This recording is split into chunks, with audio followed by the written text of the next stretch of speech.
Então, muito bem. A primeira coisa que a gente gostaria de colocar é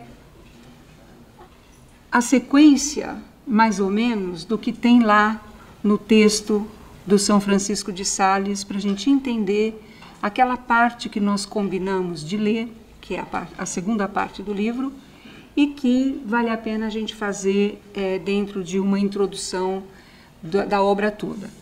Então, eu queria falar um pouquinho, algumas noções gerais. Eu acho que de cada parte da Filoteia, que é um texto que São Francisco de Sales escreveu para uma pessoa que ele orientava, né, que não era uma monja.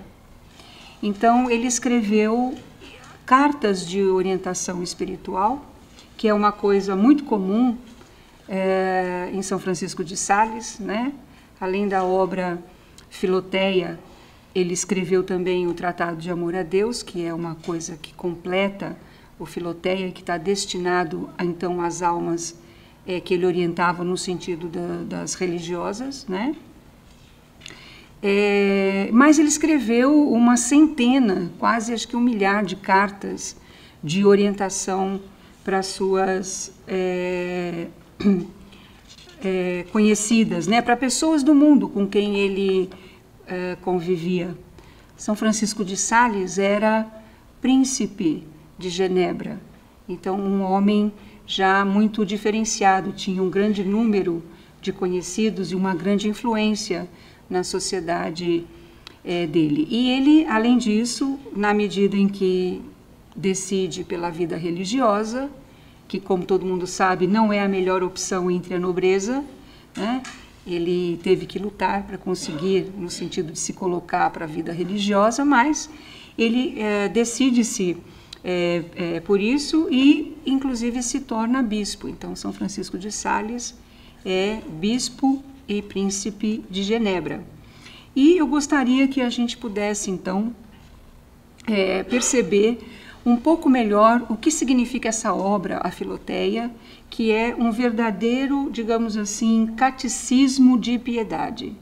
E que, de fato, como a gente tem muitas obras até hoje nesse sentido publicadas, a gente tem uma profusão aí, graças a Deus, né, de edições e de editoras produzindo coisas inimagináveis na época de São Francisco de Sales, que tem 4 séculos, né? E que a gente gostaria de mostrar, então, um pouco, porque pedimos que vocês lessem, em primeiro lugar, como uma introdução para toda digamos, a colocação das coisas em ordem na vida espiritual. A gente pediu 2 coisas. A gente pediu, primeiro, que todo mundo ouvisse com muita atenção o CDzinho das aulas da confissão, que a gente preparasse uma confissão geral a partir desta orientação e que depois a gente começasse a uma prática de oração regular que está descrita na Filoteia, né? Na introdução à vida devota. E aí, então, como esse material é uma coisa que eu acho que tem um proveito muito grande se a gente souber usar, eu gostaria de mostrar qual a diferença, por exemplo, do Filoteia para outras obras amplamente publicadas, divulgadas hoje entre nós, né? Então, a primeira diferença é que esse texto ele tem um fim, quer dizer, ele busca uma finalidade perfeitamente determinada. A finalidade está traçada na cabeça de São Francisco de Sales com uma clareza tão grande que ele constrói o livro inteiro sempre tendo em vista esta finalidade, né? E a finalidade que ele tem é que possa haver, por parte daquela pessoa que se dedique a uma vida de piedade, uma grande transformação no sentido da vida de perfeição, que é uma coisa que na época, principalmente, se falava muito para os religiosos, para as religiosas, para as monjas e monges, mas não era uma coisa que o homem comum, em qualquer estado de vida, poderia desejar. Seria, digamos, do conhecimento até dele desejar. Então, todo mundo sabe isso, que na história de São Francisco de Sales, ele ficou conhecido como tendo feito essa grande diferença na sua época e dali para frente, né? De uma forma muito mais clara, qualquer pessoa, em qualquer estado de vida, ela se sente chamada a uma vida maior, no sentido da perfeição cristã, ela tem elementos para poder seguir esse caminho. Então, isso que a gente sabe, por exemplo, hoje, que é o grande carisma do Opus Dei, que é a santificação pelo trabalho no mundo, que é uma coisa, uma marca do século XX, da igreja do século XX, a gente pode olhar um pouco a esse precursor lá atrás, em São Francisco de Sales, que coloca pela primeira vez, no sentido de um trabalho regular, ordenado para obter esse fim, né, uma piedade ao alcance das pessoas nos mais diferentes estados de vida que as pessoas se encontrassem.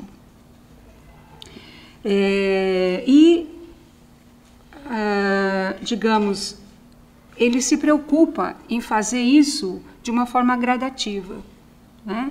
Ele, por exemplo, escreve uma obra de vida espiritual mais profunda, colocando os graus, por exemplo, de toda a vida de oração, que é o Tratado de Amor a Deus, mas que ele já dá uma advertência para aquelas almas que vão se formar a partir do Filoteia, de que elas não se preocupem com coisas mais elevadas, e que ele tem a intenção de colocá-las ao ponto delas viverem essas coisas mais elevadas, mas que elas façam um caminho natural para alcançar esse objetivo.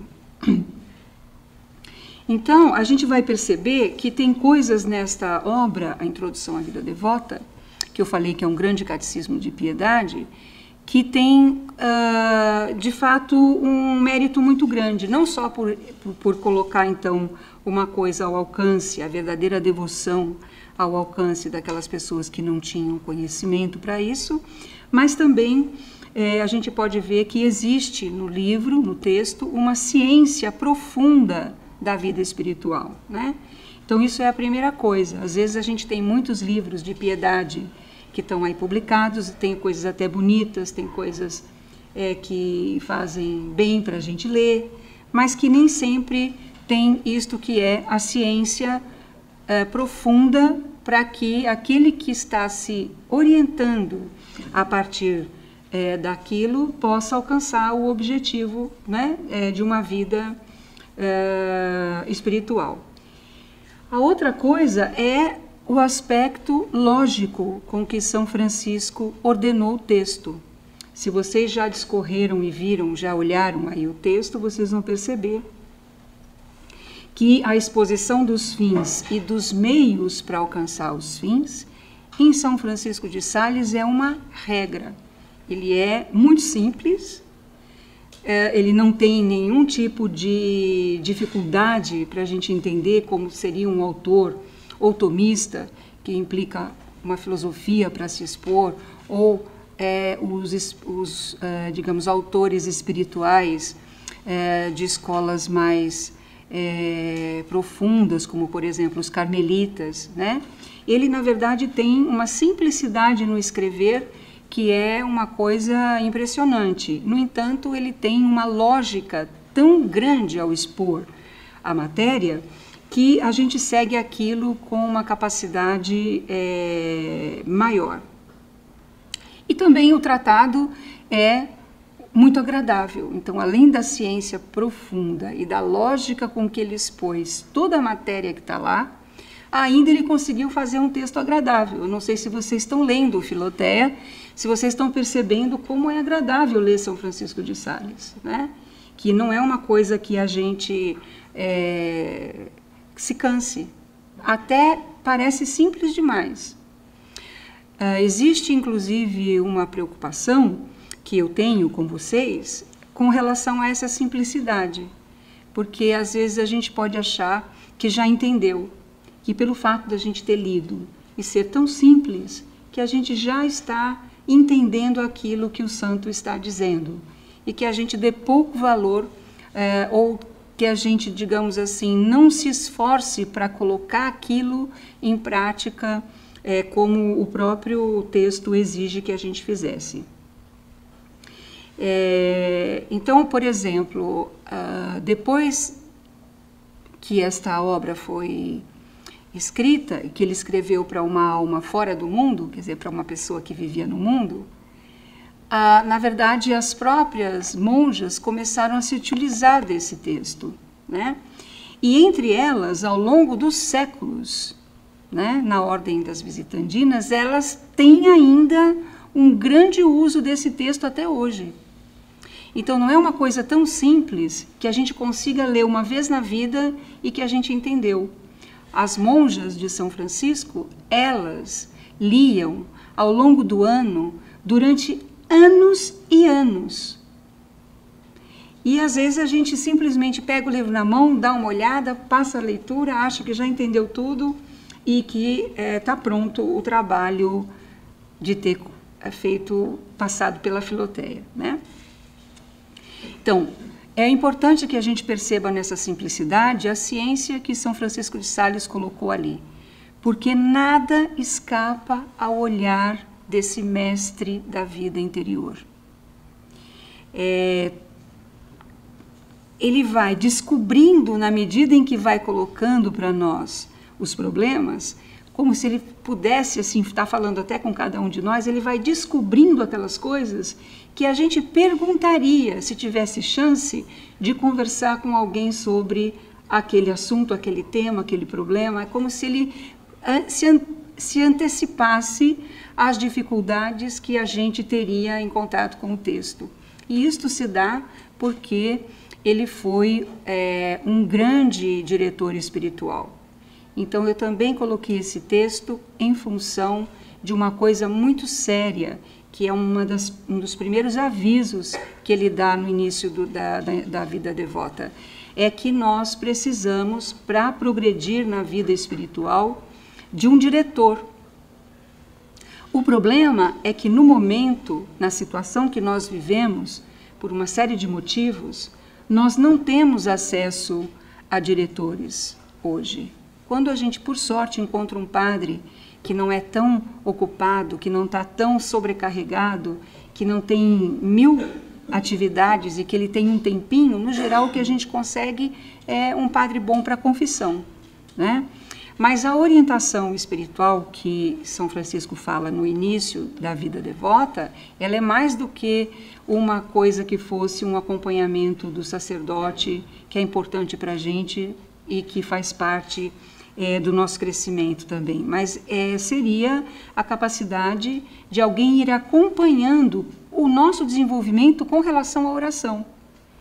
A gente não tem isso hoje com facilidade, para eu não ser tão rigorosa e dizer que não existe de forma alguma. Então, eu coloquei duas coisas.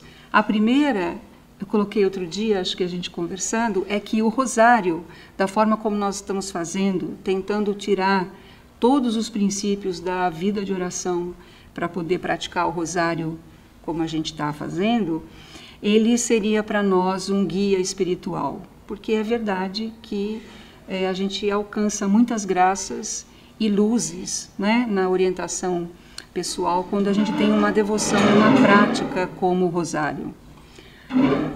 E a outra coisa que precisa é, em algum grau, essa direção. Então, eu coloquei o texto de São Francisco Filoteia, porque eu acho que ele permite, se a gente souber usar, essa direção, à distância, né, e de uma forma espiritual, mas eu acho que é possível a gente recorrer a ele como esse grande mestre que vai mostrar não só as nossas misérias e as nossas imperfeições, para que a gente possa corrigi-las e se desenvolver, mas que também é capaz de ir oferecendo para a gente um caminho seguro para o nosso crescimento. Então, muito bem.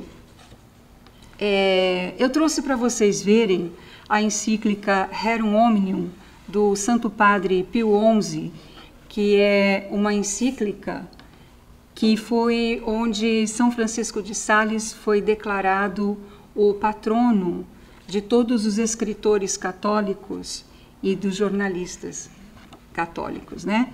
É uma encíclica muito bonita, e vale a pena depois vocês darem uma olhadinha.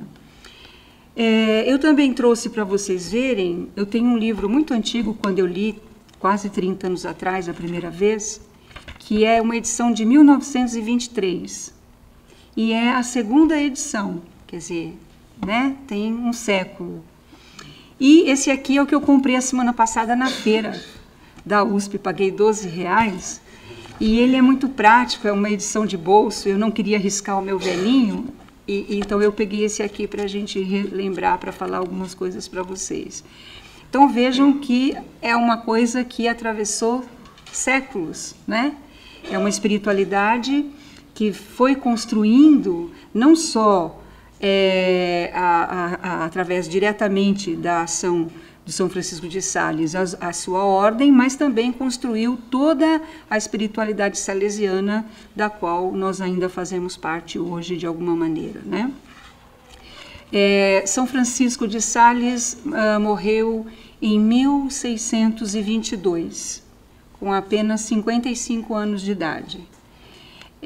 Mas eu estou me lembrando de falar essa data para vocês, porque hoje, que é festa de Nossa Senhora de Guadalupe, eu peguei um livro para lembrar um pouquinho algumas coisas da aparição, e aí justo peguei uma parte em que estava falando no livro sobre a construção da Basílica de Nossa Senhora de Guadalupe, quando ela foi estendida para a Basílica da primeira capela original, e que foi em 1622. E aí eu estava com essa data do São Francisco de Sales na cabeça, né? Então, para a gente perceber como essas coisas são tão importantes e têm tanta gravidade, gravidade no sentido daquilo que elas representam, que elas foram alcançando todos esses séculos, né? Dentro da vida da igreja, chegou até nós. Então, nós vamos fazer hoje uma coisa, uma só. E no próximo encontro, numa outra aula, a gente vai fazer a sequência disso. Eu vou falar rapidamente o plano do livro, que eu acho que quase todos conhecem, e nós ficamos de falar hoje sobre a segunda parte, que é aquela em que ele fala sobre a oração. Na verdade, essa segunda parte é quando ele começa falando sobre a necessidade de oração, mas ele também fala de todos os meios necessários para o desenvolvimento da vida espiritual. E que, juntamente com a oração, vocês viram aí no livro, é o que mesmo? Os sacramentos, né? Da confissão e da Eucaristia.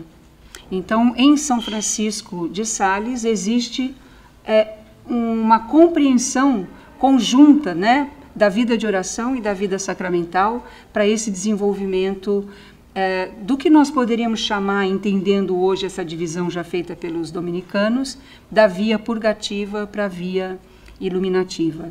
Então, desde a via purgativa, quer dizer, de toda a iniciação da nossa vida cristã e do nosso desenvolvimento na oração, até a gente alcançar já um ponto em que pudesse haver mais do que a oração vocal e mental, e afetiva inclusive, que é o início da vida, da via iluminativa, São Francisco de Sales deixou tudo isso absolutamente mapeado nesse texto que a gente vai ver.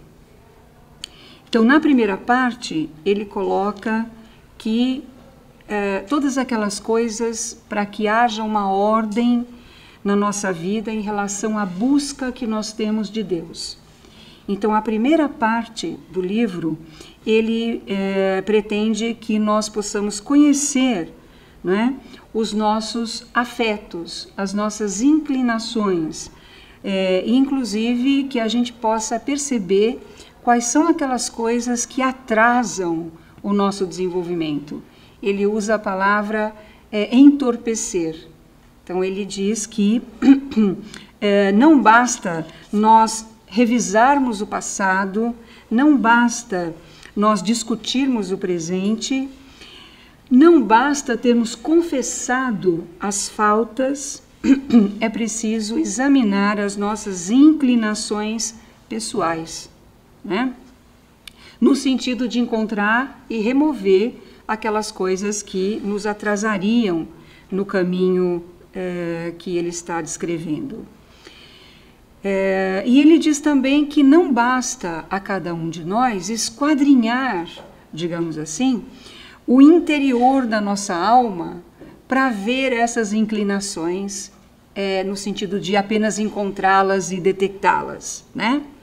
Ele diz que é preciso que a gente consiga enxergar as nossas inclinações nas circunstâncias exteriores, e que a gente deve, inclusive, avaliar tudo o que é perigoso no sentido daquilo que exteriormente poderia nos atingir, e até mesmo, se não fosse perigoso de imediato, que a gente começasse a perceber se poderia ser perigoso.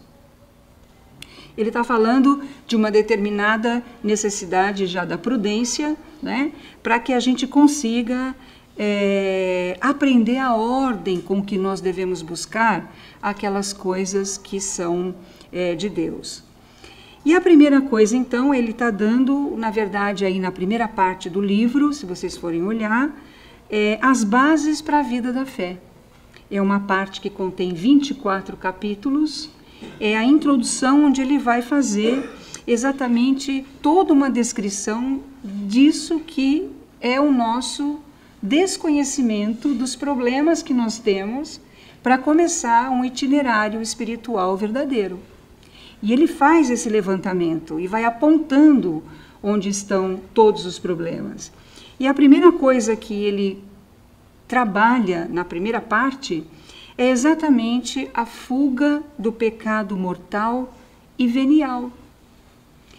Nós temos visto um pouco algum malbarateamento, digamos assim, dessa questão do pecado venial. Todo mundo foge, ou deveria fugir, do pecado mortal como o diabo da cruz, né? Claro que todo mundo tem consciência dos pecados graves, deveria ter, para conseguir não se colocar numa situação mais do que de atraso, uma situação de impossibilidade da vida espiritual. São Francisco tem uma coisa muito clara. Para ele, a falta de avanço já é retrocesso. Porque é verdade, isso é uma questão concreta da vida espiritual, né? Mas a questão é que é evidente que as imperfeições voluntárias, que são ainda menos que o pecado venial, a gente nem liga mais. A gente já faz vista grossa para o pecado venial, que dirá para as imperfeições. Então, essa primeira parte, ele dá, digamos assim, uma radiografia do que deveria ser enxergado por nós para que houvesse uma fuga com sucesso do pecado mortal, mas inclusive venial, e que inclusive a gente deveria conseguir corrigir as imperfeições voluntárias, tá certo? Então eu não sei se a gente tem clareza dessas coisas. A outra aula que a gente vai fazer, eu vou pegar duas partes ainda da segunda parte, que é a confissão e a Eucaristia. Na confissão existem coisas muito importantes da gente discutir, porque a gente sabe a teoria, mas depois na prática a gente tem dúvida se aquilo de fato é algo que deve ser matéria da confissão. Então a gente tem a teoria, mas não tem a experiência moral que precisa para não atrasar. E essa parte então a gente vai falar depois num outro momento, porque tem coisas muito específicas, a começar para entender como se faz para fugir do pecado mortal venial e corrigir as imperfeições, que ele está colocando aqui, né? E como que se faz também para a prática dos sacramentos, que na verdade a gente vê que é feito de uma maneira muito despreparada entre nós, né? Então, na primeira parte, eu acho que quem está lendo na ordem, porque a gente pediu para ler a segunda parte, porque nós estamos falando da oração aqui e ali.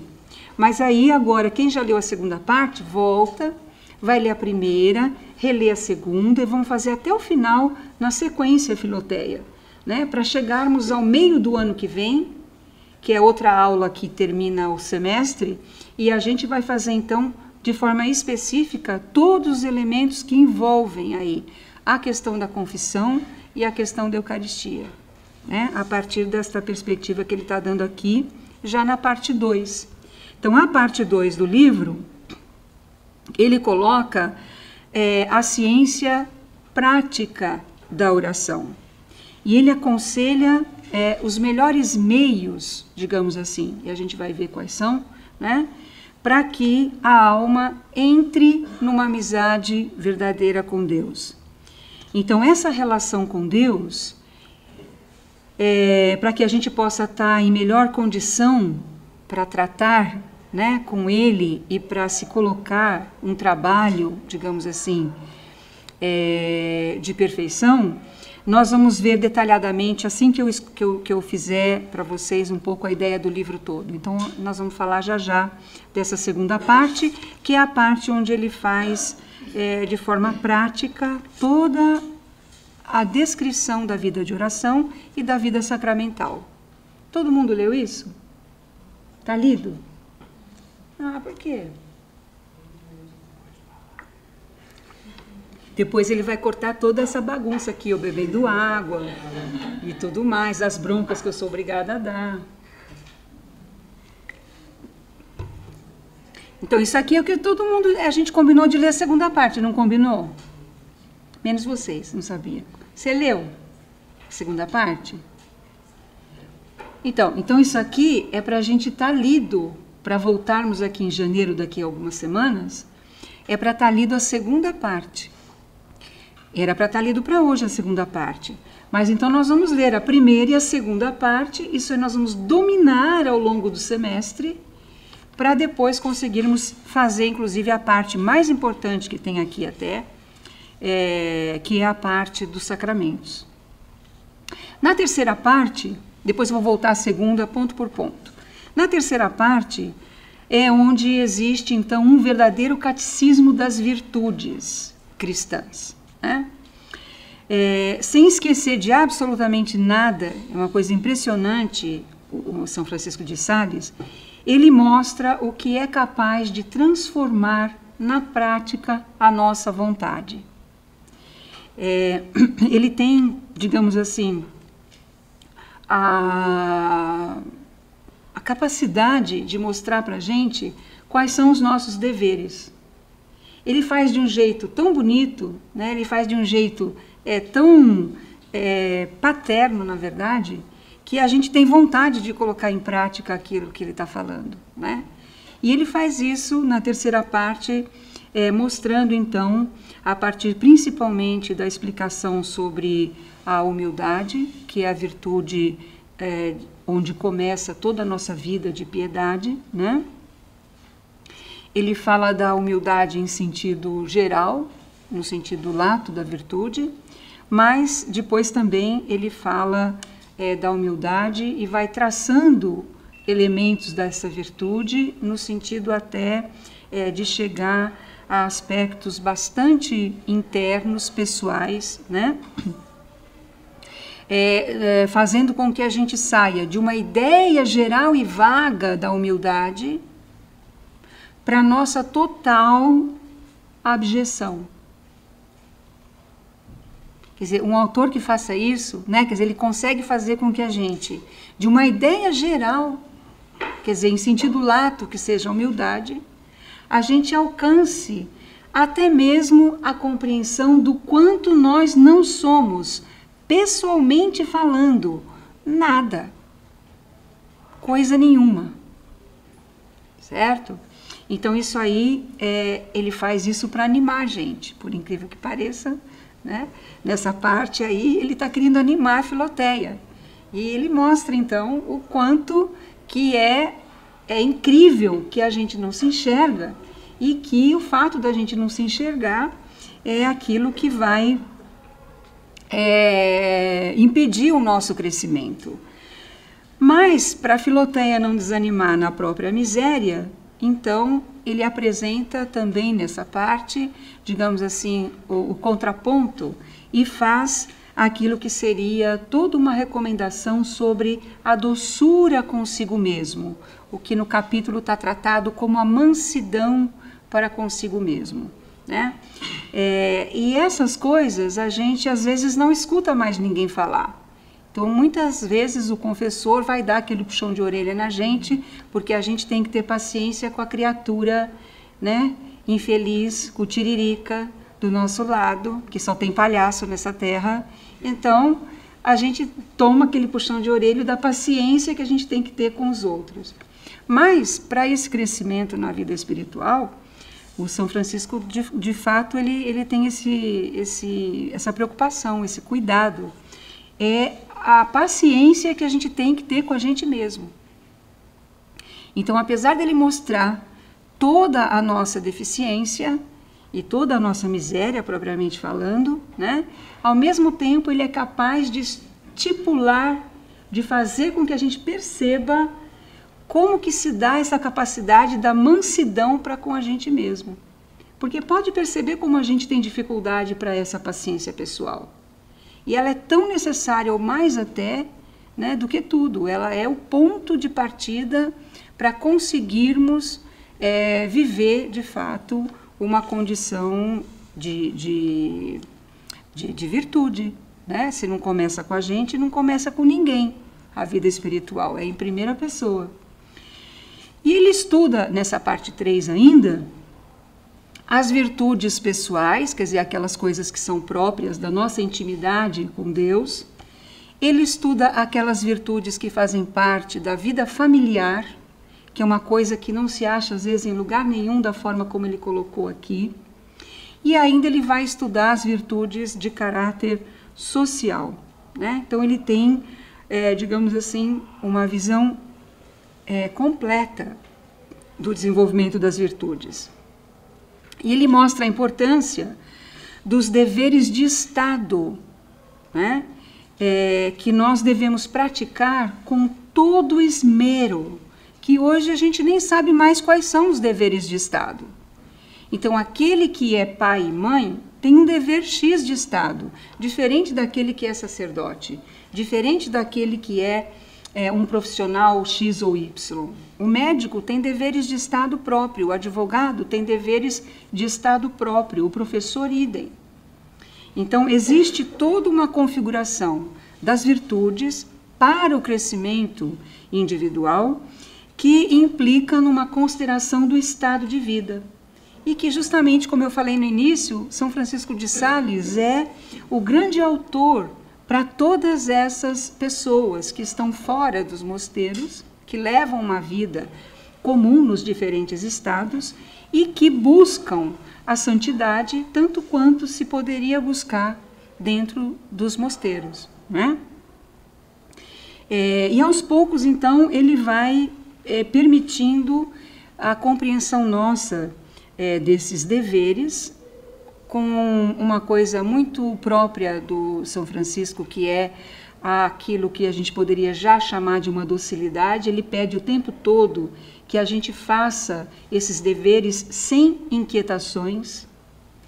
Ele é quase um médico nesse sentido, quando ele percebe que certas coisas poderiam trazer um grau de aflição contraproducente a algum progresso espiritual que a alma tivesse alcançado, ele simplifica e volta àquilo que seria a possibilidade da pessoa continuar, né? Dela não se, digamos assim, se desviar, porque algo que lhe foi dado é maior do que o que ela poderia aguentar, né?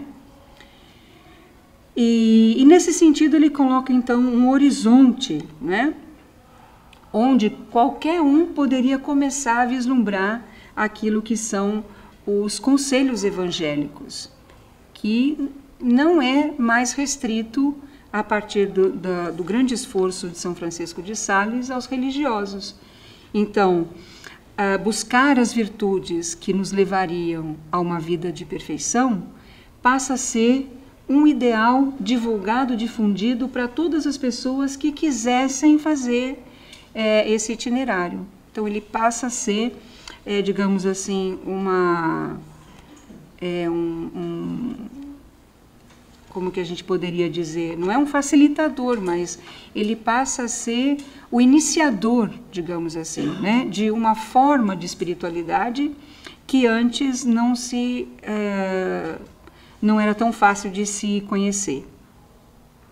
Essa terceira parte tem 41 capítulos. São capítulos pequenos, né?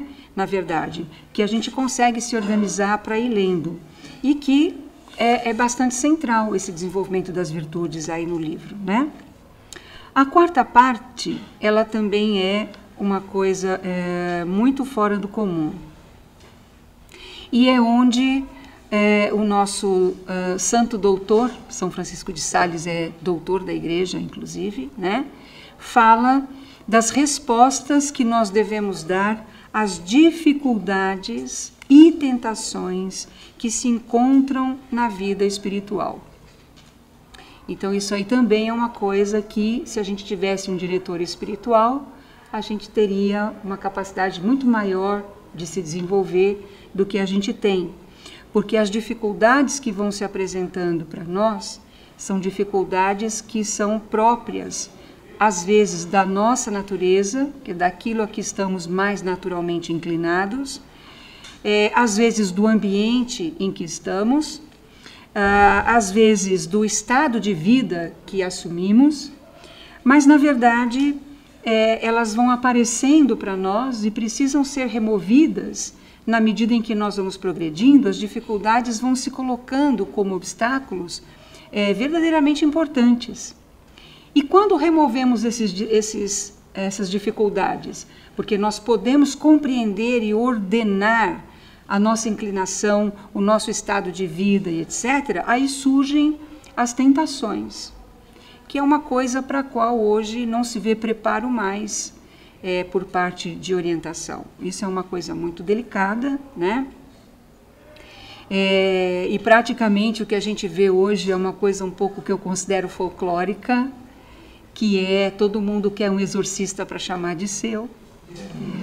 E tem essa dificuldade, porque a gente perdeu esta visão do que significa o contato, né, do mal que nos chega através da tentação.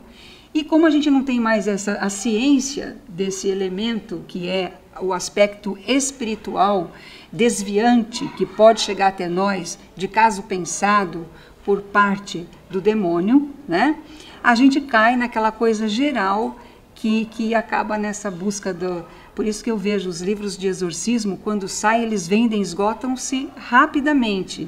E aqui até outro dia numa aula a gente conversou, explicou um pouco, e eu disse que vocês têm que parar com essas leituras. Não é para comprar agora e ler uma Laquim Martim, aquilo não precisa agora. Não é para sair lendo todos os livros do Padre Amorte, não é para fazer isso. A igreja nunca recomendou que, inclusive, nós leigos fizéssemos exorcismos. Isso é coisa do sacerdote. Eu tenho, às vezes, até um pouco de receio de rezar o próprio exorcismo da medalha de São Bento, porque ali você já tem que encarar a criatura e dizer para ela, vá de retro. Então, existe uma autoridade para a gente fazer essas coisas, né? Mas, além dessa questão que envolve o mal em si, existe sim a necessidade de conhecermos aquilo que, com a questão da tentação, se coloca para nós como impedimento na vida, no crescimento da vida espiritual. Então, São Francisco aqui nessa quarta parte da Filoteia, ele mostra como é preciso que a gente não se perturbe, nem pelos comentários do mundo, quer dizer, nem por todo aquele discurso que o mundo tem e que vai chegar até nós, que são, em primeiro lugar, as nossas dificuldades, de onde vêm, no geral, as nossas dificuldades também, né? E também dessa questão da própria vida espiritual, que vai se aprofundando e, portanto, fica mais aberta e mais visível ao ataque do inimigo. Enquanto a gente está dentro de uma forma de vida quase que inócua do ponto de vista espiritual, a gente está indo muito bem, né? Ninguém se preocupa com a gente. Mas na medida em que a gente começa a rezar de verdade, principalmente, é uma coisa que a gente percebe muito por causa da prática que a gente está fazendo com o rosário, né? O inferno se levanta. Então, São Francisco diz que nós devemos, depois de condenar o espírito do mundo, combatermos com força a tentação, né? Nós devemos fazer uma investigação didática contra o demônio. Eu formulei assim porque dá para entender nesta parte do texto o esforço que ele faz para mostrar para a gente o quanto boa parte do que nós não estamos conseguindo está vindo em função de um universo que já é do plano espiritual e que a gente não tem preparo nenhum para lidar, né? Então ele propõe lá, digamos assim, uma verdadeira investigação didática contra o demônio, que a gente com ordem comece a fazer um processo de conhecimento do mundo espiritual e que, portanto, as nossas dificuldades e toda a tentação que pudesse chegar, ela possa ser combatida. Ele vai falar uma coisa nessa parte do livro muito interessante, que a gente até abordou numa outra aula no sábado, né? Com relação à tristeza. A tristeza é um pecado capital. Hoje em dia não se fala mais isso. Dentro dos 7 pecados capitais, a tristeza é colocada como um pecado grave. Não, obviamente, a tristeza pessoal, no sentido de uma decepção ou daquelas coisas afetivas, né? Que quando alguém briga com a gente, quando a namorada dá o fora, quando você perde o emprego, quando alguém que você gosta está doente. Quer dizer, independente daquelas coisas pelas quais nós humanamente nos entristecemos e que não é antinatural, é normal, existe uma tristeza que é pecado, que São Francisco de Sales está colocando aqui nessa parte do livro como uma das formas mais claras de tentação que a gente não percebe. Ele diz, inclusive, que a tristeza induz a tentação porque uma alma desalentada, desanimada, triste, ela é incapaz de se adiantar. E por isso ele se ocupa de detalhes com relação à tristeza, que é de surpreender qualquer um de nós que somos mais superficiais, por exemplo, com o tema, né, da tristeza. A gente não dá muita importância para isso. Então, essa é uma tristeza que nos leva a um desânimo das coisas espirituais. Ela vai minar em nós a esperança, que é uma virtude fundamental dentro de uma determinada altura do processo na vida de oração, para a gente poder, de fato, alcançar a vida de oração mais profunda. A esperança em nós, ela é resultado da memória que nós temos de Deus, daquelas coisas que nos lembramos a todo momento, tanto daquilo do que Deus nos dá, quanto daquilo do que Deus nos promete que vai dar. E a tristeza, ela é pecado quando ela é esta atitude contra a virtude da esperança, em que o homem, o de São Vítor diz que o primeiro pecado é o orgulho, quando o homem se afasta de Deus. Não vamos explicar isso agora, mas só para vocês entenderem onde está a tristeza. O pecado que surge do orgulho é a inveja. Então ele diz que o homem, tendo se afastado de Deus pelo orgulho, ele também se afasta do outro, do próximo, pela inveja. E que uma vez ele tendo se afastado de Deus pelo orgulho e do outro pela inveja, então ele afasta-se de si mesmo pela cólera. Então o Hugo de São Vítor dá essa ideia, isso também está assim com a mesma ordem em Santo Tomás, dos pecados capitais, que o homem se separa de Deus por orgulho, a inveja se instala nele, ele tem então raiva do próximo que tenha um bem que ele não tem, porque inclusive ele já abriu mão de Deus pelo orgulho, então ele não tem o bem que o outro tem, ele quer o bem do outro para si, então ele se isola do outro pela inveja.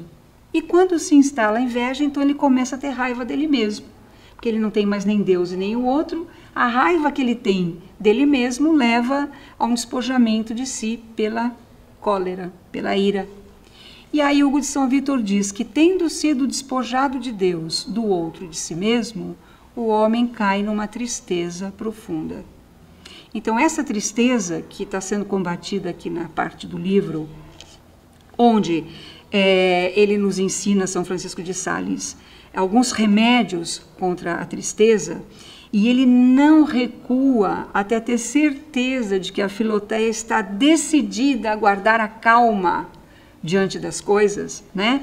Apesar das dificuldades pessoais, ele faz questão de mostrar para a Filoteia que ela tem que ter confiança e jamais cair no desespero. A tristeza é a mãe do desespero, e o desespero rompe em nós toda a possibilidade de esperança. É pecado grave, né? Mas quando nós chegamos aí, provavelmente é esse esvaziamento inicial desses pecados que a gente acabou de citar, por exemplo, que nos levaria a essa tristeza, que digamos, o homem não encontra mais nada, nem em Deus, nem no outro, nem nele mesmo, então ele vê que ele está diante de um vazio. Ou seja, ele não reconhece mais todas aquelas coisas maravilhosas que Deus entregou para ele. Ele não enxerga mais a ação de Deus. Ele não tem mais esperança na pátria celeste, ele não tem mais nada. Então, quando a gente se encontra, às vezes, diante de uma falta de visão, por exemplo, da tentação, nós facilmente caímos por uma ação que já não é nossa, mas espiritual, nessa questão do desalento e da tristeza, que ele vai explicar junto com todas as outras, né? Ele dá 3 remédios, depois nós vamos ver isso, para afastar de nós a tristeza. E com isso ele faz, então, toda uma descrição em 15 capítulos aí na parte 4, né? Na quarta parte, para que a gente possa encontrar as respostas para as nossas dificuldades pessoais no caminho, nesse crescimento que nós estamos buscando.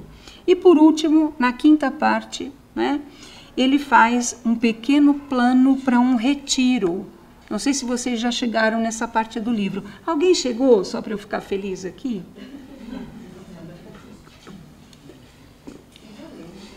Quem já leu, né? Alguém já leu. Quem já leu? A Rosinha já leu. A Lê já leu. Também já leu? Parabéns. Então, aí na quinta parte, vocês vão ver, ele faz um plano, ele propõe uma revisão geral da obra começada no caminho da perfeição. Então, nessa quinta parte, ele mostra, né, todas as nossas disposições, boas e más. Então, ele retoma o projeto que ele colocou lá na primeira parte do livro, né?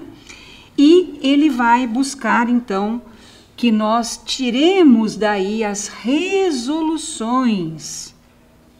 práticas para a vida espiritual, com as quais ele termina o tratado.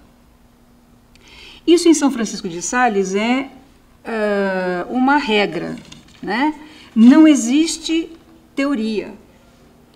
Ele faz questão que você perceba como aplicar aquilo que ele está falando imediatamente na situação concreta da sua vida. Ele dá inúmeros exemplos ao longo do livro. Ele diz, por exemplo, se você entende o quanto Deus nos perdoa na sua misericórdia infinita, depois de uma oração bem feita, principalmente dos mistérios dolorosos, é muito fácil a gente reconhecer, e Deus manda muitas graças para a gente reconhecer a sua grande misericórdia, né? É um sacrifício redentor, que não tem nada que possa que a gente não tem como agradecer jamais, não tem com o que agradecer a Deus essa sua misericórdia. Então, às vezes, depois da oração tão meditada nesse sentido, a gente sabe quanto Deus é bom e nos perdoa. Mas aí São Francisco diz, mas ao invés de você ficar com esta ideia geral de um Deus que é bom e perdoa, você tem que ir lá e procurar aquela pessoa com quem você discutiu e brigou e pedir perdão. Você tem que buscar aquela pessoa que, de caso pensado, é um espinho na sua vida e ir lá e puxar a amizade mais desinteressada com ela. Então não adianta você achar lindo que Deus é perdão e misericordioso e você vai ser condenado, coitado, que você não consegue nem perdoar o outro que te trata mal ou que te colocou numa situação difícil. Então ele faz questão sempre, né, que a gente tenha resoluções concretas. E pelo livro nós vamos acompanhar e vamos passar por essas resoluções, para que a gente consiga sair do imaginário, sair da fantasia em que a gente entende tudo e vir para a vida concreta, onde o que se exige são atos. A vida espiritual não existe fora dos atos concretos que fazemos, né? Então, muito bem, queridos, eu vou agora entrar, que eu quero me dedicar a explicar melhor essa segunda parte, que é a necessidade da oração, e que a gente tem conversado muito sobre ela e vale a pena a gente pegar pelo tratado. Nós vamos entender aí já nessa parte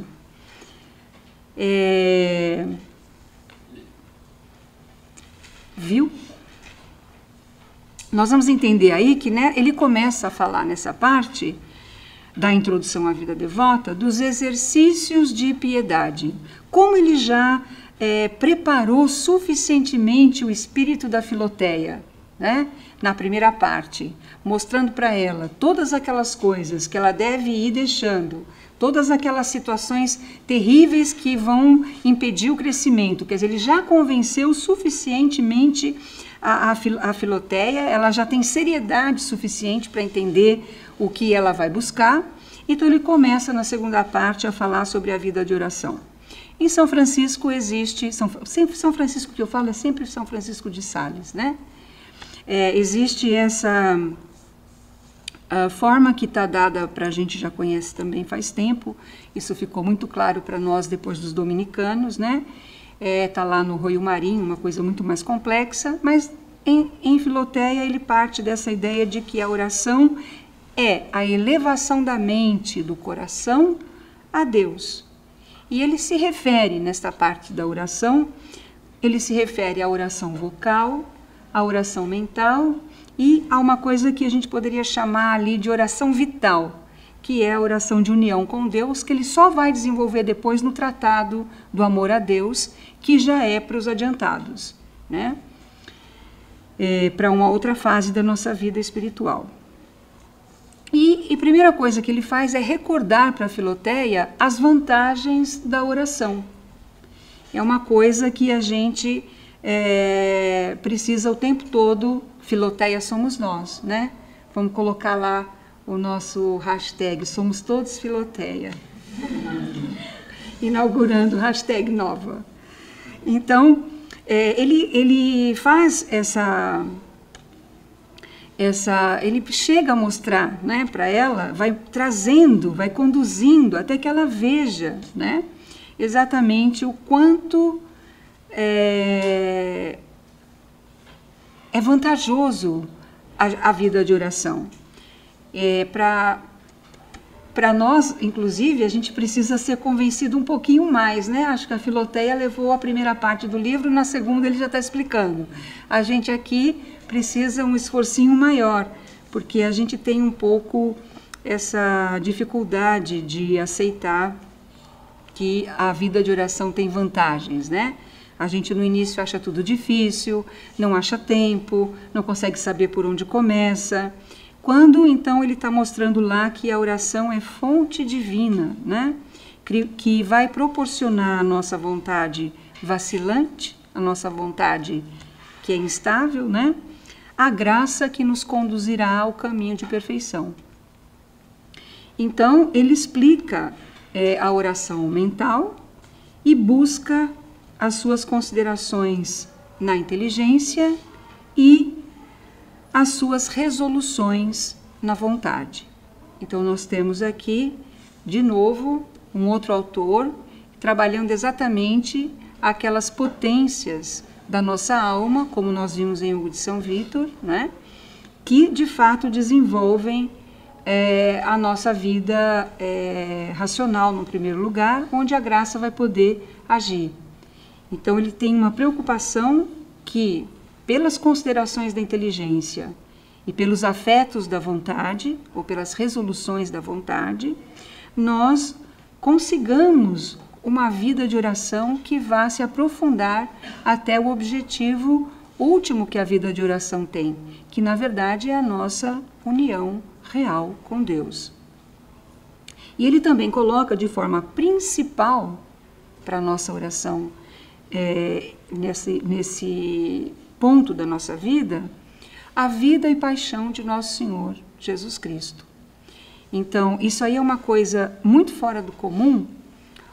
Hoje em dia, eu vejo como uma coisa fora do comum, nós não termos mais uma espiritualidade própria da paixão, como sempre se manteve na igreja. Então, a gente tem um pouquinho a ideia de que nós vamos fazer algum sacrifício na quaresma. Eu tive que me confessar esse ano, depois de ler o que vocês mandaram no grupo, na época da quaresma, que vocês começaram a discutir quais eram as penitências possíveis para a quaresma. Aquilo foi motivo de queda para mim. Eu disse, meu Deus, quer dizer, deixar de tomar sorvete, deixar de ver filmes, não sei se a palavra era pornográficos, eu não me lembro qual era a expressão, deixar de ver filmes impróprios. Disse, mas isso não só não é penitência, como é obrigação. Então aquilo era de uma pobreza tão grave, era de uma desgraça tão grande, evidenciava uma falta de piedade tão grande. E eu falei, mas meu Deus do céu, nós estamos malucos, olha o que vai ser a nossa quaresma, nós vamos parar de tomar sorvete e de ver filme. Né? Então, porque nós perdemos uma espiritualidade própria, uma piedade própria da paixão. E que é a primeira, quer dizer, se a gente não tem essa, a gente não tem mais nenhuma.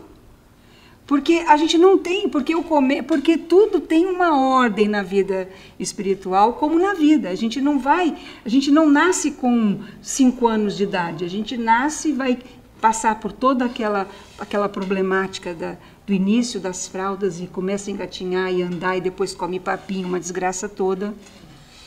Aliás, isso já é evidência do porquê não existe reencarnação.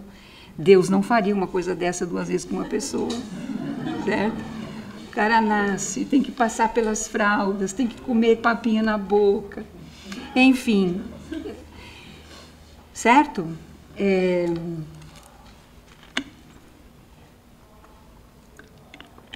Então, nós não damos saltos.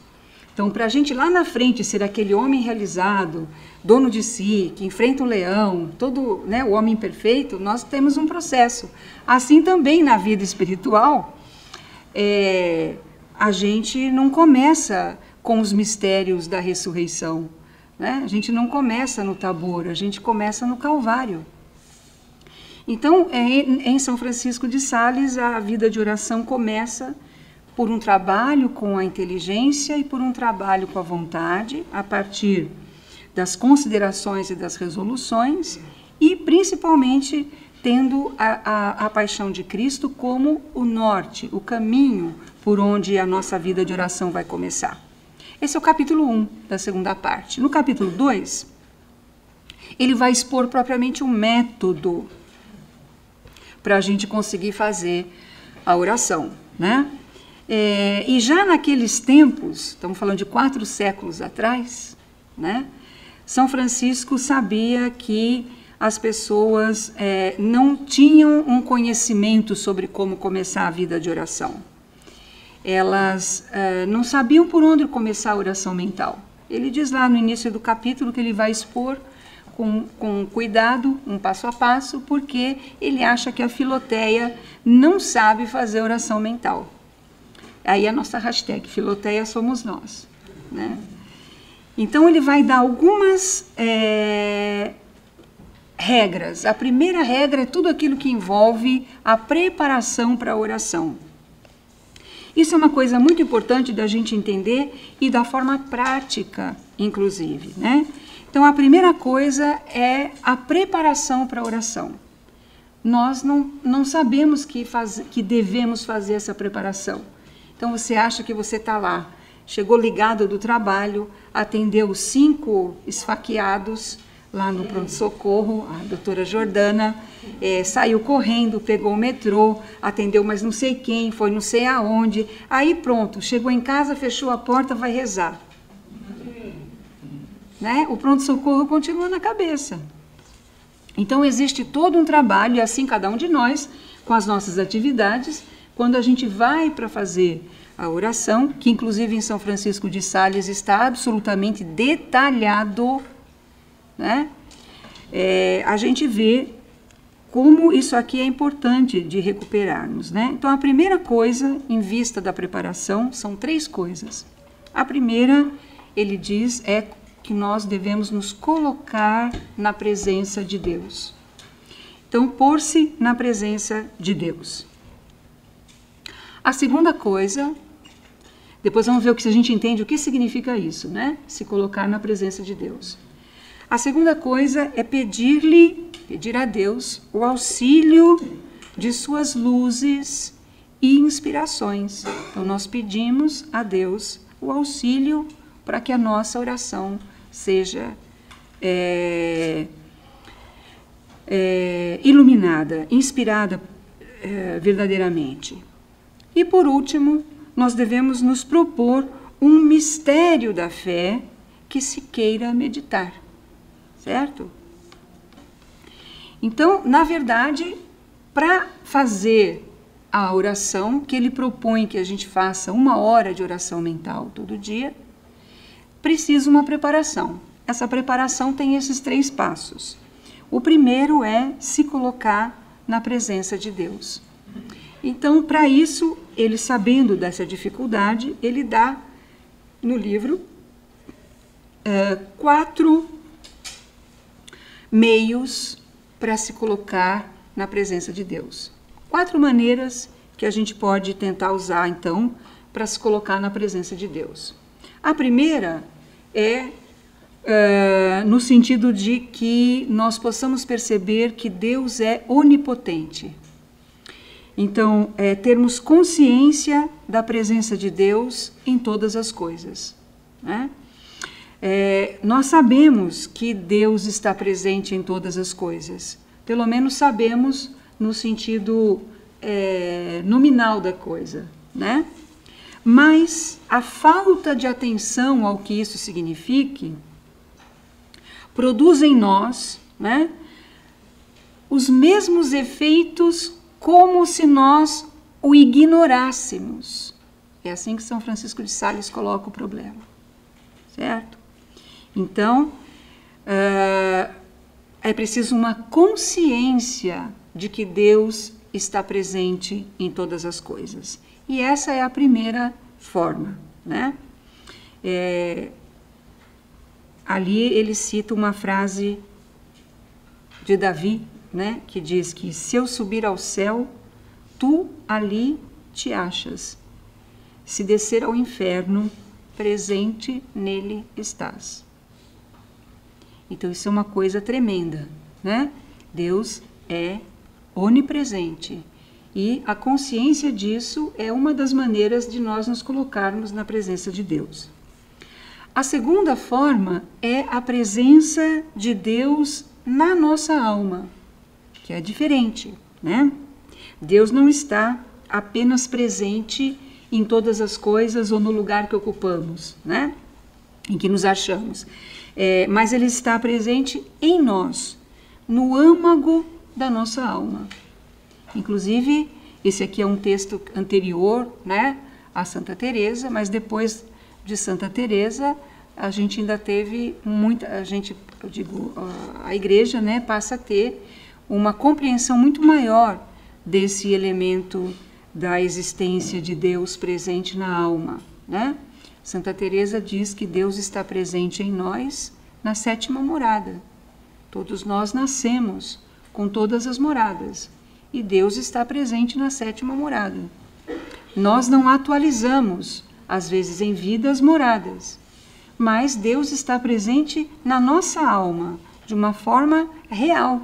Se Ele não estivesse presente lá, nós nem existiríamos no sentido de termos sido uma alma criada, né? A outra forma é uma forma que eu acho essa a mais possível para nós, né? Que ele diz que é nós entendermos, né? E ele adverte que isso não é pura imaginação, que não se trata de mera imaginação, nós entendermos que o Filho de Deus, como homem, ou seja, Jesus ressuscitado, no céu, olha para todas as pessoas no mundo, e em particular para os cristãos, seus filhos, né? E ainda mais para os que estão atualmente fazendo oração. Inclusive no sentido de notar se rezam bem ou rezam mal.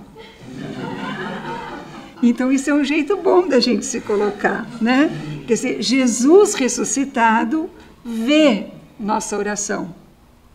E se a gente tiver essa consciência, porque de fato Jesus ressuscitado vê a nossa oração, nós inclusive entenderemos, isso que ele está advertindo, que não é uma coisa meramente imaginativa.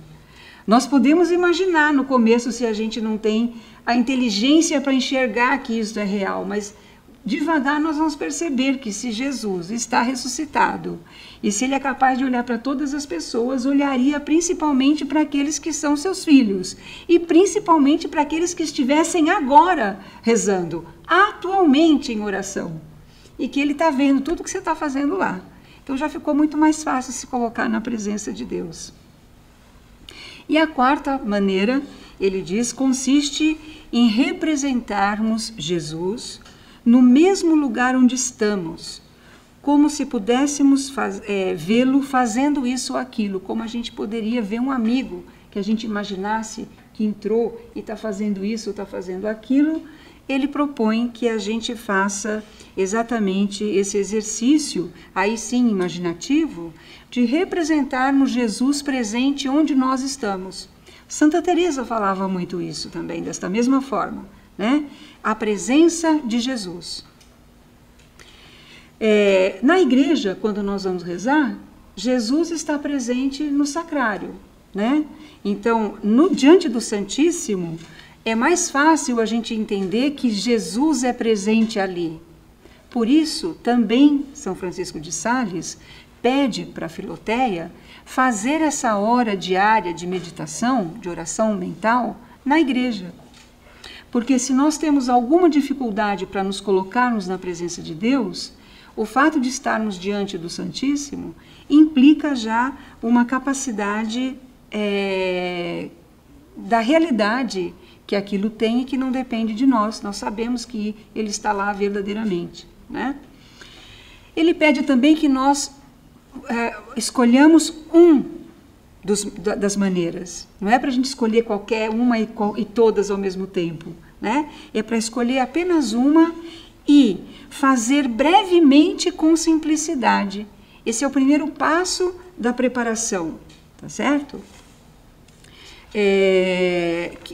O outro passo vai ser o pedido da graça, né? Que a gente depois no próprio livro ele mesmo explica, e depois aquilo que seria a preparação terceira, que é o mistério. Nesse segundo passo da preparação, tem alguma coisa muito importante para a gente falar. Depois de nos colocarmos na presença de Deus, vem aquilo que ele vai explicar na sequência do capítulo 3, que é a invocação. Essa invocação, né, de pedir a Deus o auxílio de luzes e de inspiração.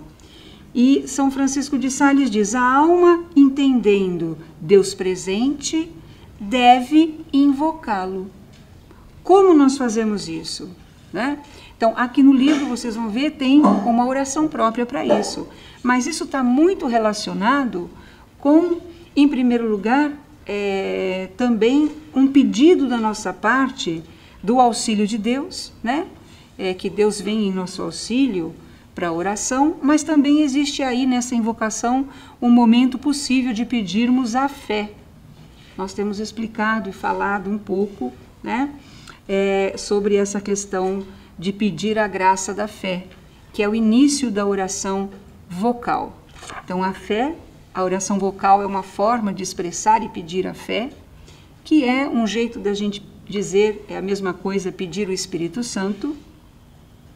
Então, esse segundo momento é que a gente consiga, na fé, fazer um ato de fé e invocar Deus, que está presente, para que a nossa oração possa começar.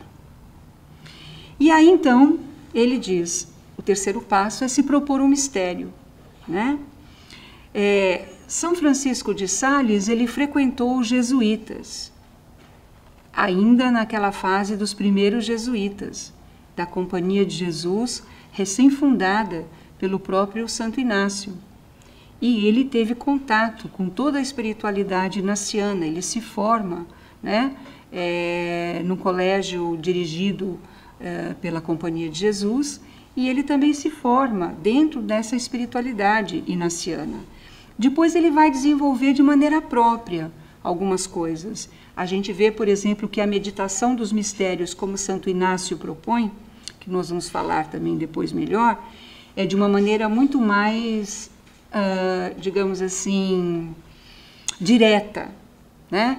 Santo Inácio, ele conta que as pessoas que estão ali têm uma espécie, digamos assim, de força, né? Ele praticamente faz uma espiritualidade que tem esse caráter da entrega completa do soldado. Ele é uma coisa que tem uma força que não é fácil da gente reproduzir fora daquele espírito. E isso Santo Francisco de Sales vai fazer um pouquinho diferente. Ele vai pegar o mesmo tipo de meditação e uso das coisas como Santo Inácio colocava, né? Que é o início da meditação através da fantasia, quer dizer, da imaginação das coisas que compõem o mistério, a imaginação do lugar, a imaginação daqueles fatos, a lembrança daqueles personagens, a relação de todos eles naquele evento. Então, começa por um trabalho imaginativo, mas depois é os olhos da fé que, de fato, vai começar a olhar para aquele mistério, né? Mas ele parte, como Santo Inácio, dessa atividade da fantasia, que depois deve seguir-se o entendimento, a qual depois segue o entendimento, né? E isso é a meditação propriamente dita, é a oração mental propriamente dita, de onde se fará aquilo que a gente acabou de colocar agora há pouco no capítulo anterior, as considerações. Então, as considerações, quer dizer, aquelas coisas que a inteligência passa a considerar e a buscar entender e a ver, de fato, o que é que faz parte do centro disso que ele está chamando da meditação dos mistérios da fé, né? Ele dá uma grande importância à meditação. E ele pede, inclusive, que se a gente não tem tempo para fazer as orações vocais, que em São Francisco de Sales existe uma coisa muito próxima do que nós já estamos fazendo. Eu não lembrava disso aqui da Filoteia quando a gente começou a fazer aquela orientação pelo Dom Tiago Sinibaldi, mas é a mesma que está aqui no Filoteia, né? Que tem a oração da manhã, com algumas práticas já de pedido da fé também, mas das orações vocais. E depois tem a oração da noite com o exame de consciência.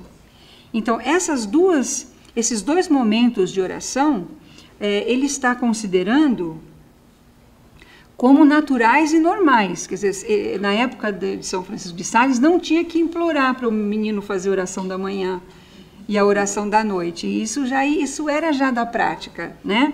Mas, além dessas práticas usuais, se busca fazer 1 hora de meditação, de oração mental. E aí ele diz que, se não há tempo, que se reduzam as orações vocais. Inclusive, ele coloca até o rosário, que para ele está dentro de uma recitação mais vocal, né, do que do próprio mistério. Ele faz uma alusão, ele tem uma passagem aí no capítulo sobre a oração que ele diz que o rosário seria uma boa oração se as pessoas soubessem como praticá-lo. Então você vê que nós temos que aprender mesmo algumas coisas para retomar essa compreensão, né, do rosário. E ele diz que, se o tempo nosso é pouco, nós podemos até reduzir o número de orações vocais. Ele diz: o que importa não é a quantidade de orações proferidas, mas a qualidade com que elas são feitas. Quer dizer, a devoção com que elas são feitas, né? E aí ele escreve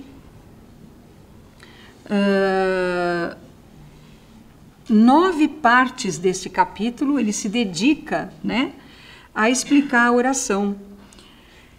Porque, na verdade, na vida espiritual, tudo converge para um ponto, que é o conhecimento de Deus, né, que se dá, inclusive, na oração. É na oração que é dela, né, que nós tiramos esse conhecimento de Deus.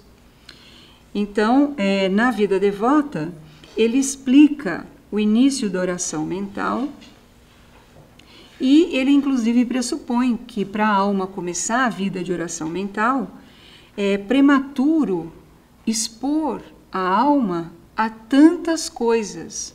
Então, ele reduz isto, né, pedindo que haja uma atenção ao mistério, uma atenção àquilo que se está querendo entender, ao invés de uma preocupação em fazer muito tempo ou muitas coisas, né? Ele diz que isso, inclusive, pode levar a uma ilusão, né, em que a gente acha que a gente está vendo ou sabendo muita coisa, quando na prática, às vezes, a gente não corrigiu nem as coisas mais grossas, digamos assim, evidentes, né? E ele diz que mesmo na meditação discursiva, a Filoteia achará alimento se ela se fixar aí. No final do capítulo, vocês vão ver, dessa parte 2, ele vai dizer que, se ao longo da meditação a alma sentir uma inspiração tão grande que ela digamos assim, iluminada por Deus naquele mistério, e Deus oferece graças para ela durante aquela meditação, que ela não se preocupe se faltam outras orações ou outras partes do rosário para terminar, né? Então ele diz que a alma pode sim parar para saborear na meditação aquelas graças que Deus pode estar permitindo na oração. Mas que, na verdade, a gente não deve se preocupar com isso. Se isso acontece, a gente aceita. Mas que, na verdade, a própria meditação discursiva, aquela que da imaginação e depois da imaginação para a inteligência, a gente se esforça por fazer, é isso aí que ele chama de meditação propriamente dita, de onde se tirarão as considerações, né? É daí que se forma, do que se compõe aquilo que a gente viu que ele chamou de considerações, e que, por sua vez, vão provocar em nós os afetos. Então, são as considerações da inteligência durante a oração mental, durante a meditação, que vão provocar em nós um movimento da vontade, um afeto, não no sentido do sentimento, mas uma moção em direção àquilo que a vontade está experimentando de amor a Deus, de amizade com Deus, de inclinação a Deus. Então ele diz que desses afetos surgidos na vontade, por sua vez, é que nós conseguiremos determinar as resoluções. E que, então, o processo final da meditação não pertence à consideração da inteligência, mas pertence à vontade, à nossa capacidade de aderir àquelas coisas, né? E de amar, inclusive, aquilo que nós conhecemos na oração. E ele diz que, então, as resoluções são conclusões práticas que nós tiramos das considerações, que é a parte mais importante da oração mental, sem as quais seriam vãos os nossos afetos. Quer dizer, se você não tem nada que você considerou, se não tem nenhuma verdade que você parou para entender, dali não vai surgir nenhuma emoção. Quer dizer, a vontade não adere àquilo que não está dado como objeto próprio que a inteligência viu, né? Então, sem as resoluções, né, não se conseguiria os afetos. E sem os afetos, ele diz que nós não conseguiríamos a emenda de vida que a oração precisa alcançar. Quer dizer, os frutos da oração, na verdade, é aquilo que vai permitir a emenda da nossa vida, né? E depois ele vai dizer, então, que nós, tendo recebido até aí, né, até as resoluções, nós vamos fazer um ramalhete. Essa ideia do ramalhete, que parece uma coisa tão antiga aqui no livro, que a gente não tem mais ideia, é o principal da oração, no sentido da conclusão dela, né? Depois da ação de graças, que depois de fazer a resolução, agradecer a Deus por tudo aquilo que a gente recebeu na oração, ele diz ainda que a gente deve compor um ramalhete. Ele diz, você imagina que alguém, quando passeie por um lindo jardim, ele não vai deixar, às vezes, de pegar uma florzinha. Hoje, o politicamente correto impediria que a gente tirasse aquele pedacinho de florzinha dali, né? Um jasminzinho. Mas é comum quando a gente está no lugar que tem muitas flores, num jardim, num caminho, quem tem chácara, sítio, viaja, sabe que é assim. Você colhe um pouquinho daquelas flores, chega em casa, você coloca num lugar para você lembrar tudo que você viu no jardim, para você guardar o passeio por mais tempo, já que o passeio acabou. Então ele diz que esse ramalhete espiritual é a mesma coisa. Daquelas coisas que a gente viveu na oração, daquelas resoluções, inclusive, que a gente trouxe para a vida concreta, que a gente não se esqueça de todas as coisas que a gente viveu na oração. E esse ramalhete, ele é fundamental, porque é dele que a gente vai fazer uma memória, que vai surgir uma memória daquelas coisas que a gente viveu na oração. E aí tem uma coisa muito bonita no capítulo, que ele diz que os frutos da oração, eles são tão delicados, eles são tão preciosos, que qualquer movimento brusco, qualquer atividade mais impensada da nossa parte, pode levar a perder esses frutos, né? Então ele tem uma parte bonita que ele fala para a Filoteia que ela deve sair da oração como se ela carregasse um vaso, né? E que ela deve levar esse vaso com muito respeito e com um cuidado enorme, com uma zelosa atenção, porque esse vaso é frágil, né? Esse vaso contém as resoluções, somos nós.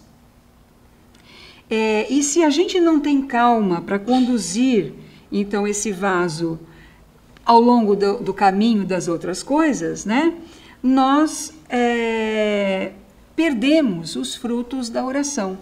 Então, ele tem todo um trabalho no final para mostrar que nós devemos sair da oração para os nossos deveres de Estado, sejam eles quais forem, com o cuidado que a gente deveria ter de guardar aquele fruto delicado que a oração produziu, que na verdade é a ação da graça na nossa alma.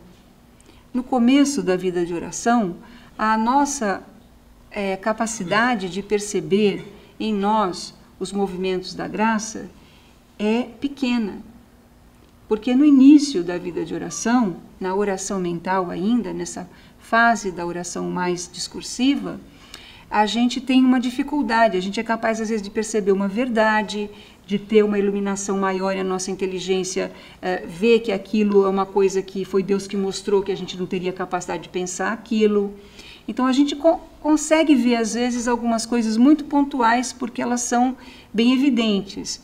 Mas o fato é que a gente não percebe toda a transformação que a graça vai fazendo no começo. A gente percebe que a graça agiu em nós quando a gente depois vê que tratou alguém com mais paciência, quando a gente vê que fez uma comunhão mais piedosa, quando a gente vê que teve uma capacidade melhorada em alguma coisa que a gente não tinha antes. Então a gente vê, são frutos também, que a graça está agindo e está mudando em nós alguma coisa. Mas a gente não vê, às vezes, aquelas coisas que a graça já deposita durante a oração, né? Que é a própria,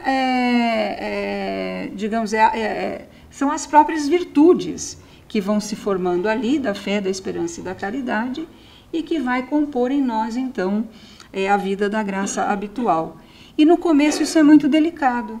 Então, se a gente sai da vida de oração, se depois da meditação a gente conseguiu perceber um fruto ali, a gente percebeu coisas que estão em nós, se a gente sair fazendo as coisas apressadamente, aquilo vai se perder quase que num passe de mágica. Daí a 1 minuto você não lembra mais o que foi que você viveu na graça ali agorinha há pouco.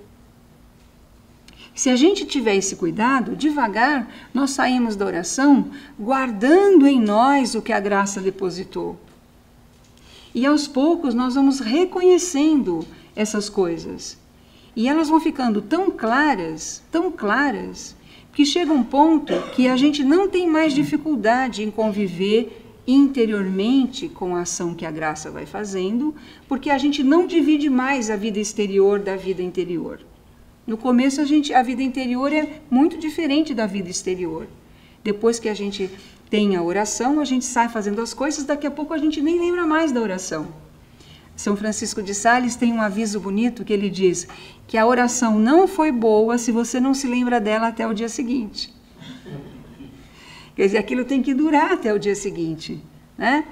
Então a gente às vezes sai de uma comunhão, que também vocês vão perceber no capítulo tem a força até maior em alguns casos que a oração. A gente sai da comunhão às vezes e daqui a pouco você está tão dissipado que você nem lembra mais que comungou. Quando se a nossa atenção fosse aquela que é exigida em função do que está sendo feito, que é o nosso contato real com Deus, e que Deus passa a deixar então a marca dele através da graça na nossa alma, aquilo ali devia ser uma coisa que nos transformasse de tal maneira que a gente nunca mais ia trocar aquela vida da graça interior por nada exterior. Então a gente se relacionaria com as coisas exteriormente, mas assim, com o limite do que a gente precisa. O que interessa são aquelas coisas internas, né? O próprio movimento da graça na nossa alma, que a gente a cada dia vai reconhecer mais e que de forma mais firme a gente jamais vai deixar, vai abandonar ao longo do nosso dia. Então é muito impressionante esse início, aqui o capítulo 2 da Filoteia, quando ele vai descrevendo a vida de oração, porque a gente percebe que hoje nós temos uma interioridade vazia. Nós não temos lá toda a capacidade de atenção e os instrumentos, os meios, digamos assim, da presença de Deus, da invocação pela fé, do mistério escolhido para a oração.